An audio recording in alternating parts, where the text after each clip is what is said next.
Okay, that's closer than I thought it was gonna be. I wanted to make a video. Um, I'm doing it with my phone because I'm too lazy to set up my camera. But pretty much I've been MIA, like I always am.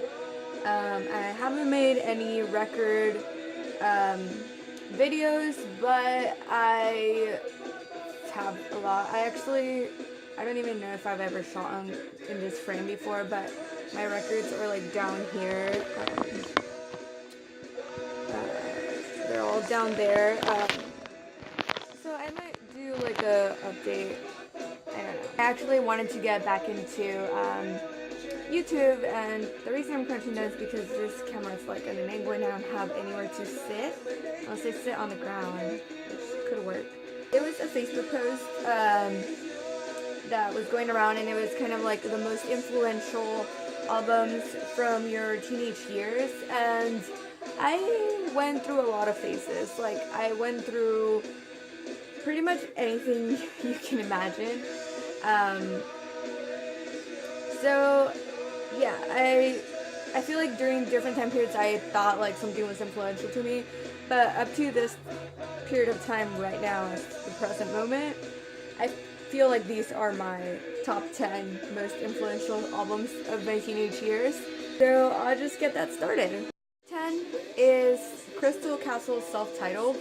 I used to play this a lot my freshman year of high school, like a lot, and it's very weird because I was not really into sort of electronic music, but it's kind of changed my perspective on it, and it's so good, it's so experimental, and it was out of my comfort zone, but I still jump to it, like pretty much like a couple times a year.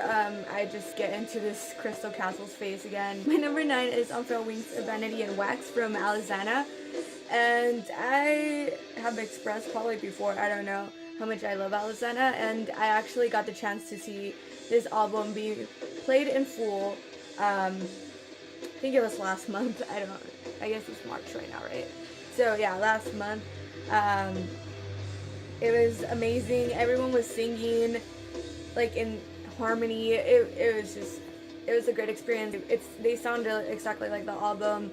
And the reason I really like this album is because it's actually the reason I like Alesana. They like take this what could be like a very intense genre, like a lot of unclean vocals, and sort of make it a little bit, I don't want to say theatrical, but a little bit fictional. I know they're big poetry and book nerds, I guess you could say, and yeah, I just really like a lot of their Greek references because I love Greek mythology. Overall, this album to me has surpassed a lot of their albums, but it's a great album. If you haven't never heard of Alesana or listened to this album, you need to go and listen to that right now. Number 8 is actually pretty hard because I chose My Chemical Romance's 3 Cheers for Sweet Revenge, but I also am a big fan of Bullets and The Black Parade. Not so much of Danger Days. I mean, they have good songs, but like the first 3 albums were like probably like, I think for a lot of people were the main ones. I feel like every song on there is a banger. So The Black Parade, it's like it's a little bit too much of a rock opera, but it's still like really good. And for Bullets, it's a little bit on the rougher ends. Like they have really good songs, the ones that are good, and then there's some that like could be a little bit better, but then again they're a little bit more raw. But 3 Cheers, I feel like both of those things that I just said, if that makes sense. So that's why I chose them, and that album is number 8. So my number 7 is Paramore's All We Know Is Falling. Again, I had a semi-difficult time choosing one, but I think for me, All We Know Is Falling is very sincere. I feel like they kind of tried a little bit more things, like the unclean vocals for sure in like My Heart. My favorite song from this album, and I think from a lot of the Paramore songs, from all of the ones that they have, it was very hard to choose a song or an album, but I really relate to Franklin, and I think that's why I went a little bit more towards this album. I mean, they have so many good songs. Yeah, this was like definitely something I would play all the time in high school and middle school for sure. Whoa. My number 6 album is actually one that kind of started my diversion into a different type of genre. Even though I didn't really dove into it like during the time I found this album, but yeah, I really love this album. Death Cab for Cutie-Plans. When I found this around middle school, and I had never really heard of indie being used as a term. Obviously, Death Cab is one of the biggest indie bands, if they're still considered indie. Alt rock, I don't know. No, I would still consider them indie, even if like the politics of indie or mud. Like divert tangent. Definitely something you can listen to any time of the year. It's timeless. It's great. It's a great album. Number 5 is the album that got me started into like heavier stuff. When I started listening to more alternative music, it was more of like pop punk, like some bands that I'll like reference in the top of this list. But this was the album that I was introduced to, and I was like, oh my god, like this gets you pumped. And this was around middle school. I think it came out during when I was in middle school. And it is Avenged Sevenfold-Self Titled, and I still to this day really like that album. I still think it has a lot of great songs, and I feel like compared to their previous album, this one has a little bit more experimentation as well. They like did a little bit more like country-ish, like folky, I don't know, but the guitars, the vocals, the drums, everything was just perfect in this album, and I really enjoyed this album. Number 4 should be of no surprise because I'm a huge Brand New fan since middle school, and when I found this album in middle school, I was just like obsessed with it, and then it like revived my obsession again when I went through college, and it's a brand new New-Deja Entendu, and I know it's very hyped now, like in the past 3 years, like it's been like such a big deal again, but I genuinely really enjoy this album and have for the past like 10 years. So yeah, this album has so many good songs.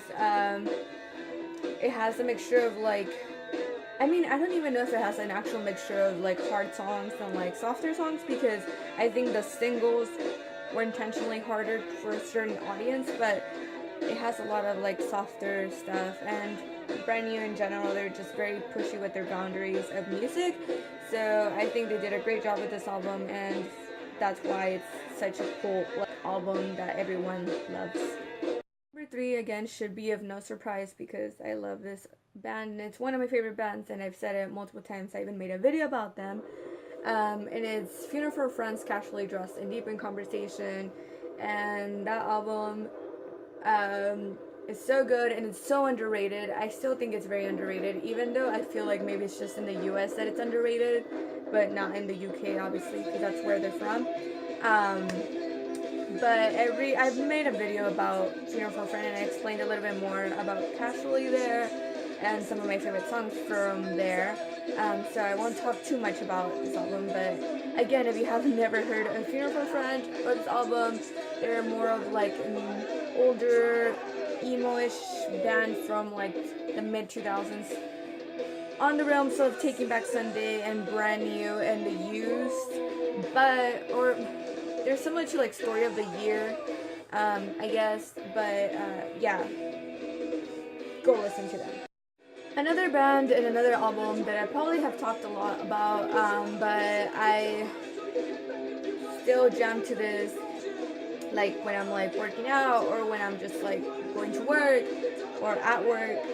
So I still love this album. It's like literally one of my favorites, and it was very, very influential for me. It made a lasting impression during my teenage years, and this is a used album, their first one, their self-titled.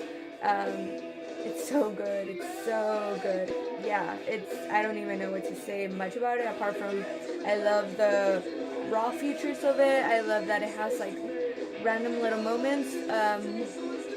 Like I think it's one of the last songs, and then it has like Bert's laughter included in there, and like just little random things from the studio that I always thought that it made it a little bit more like honest and genuine.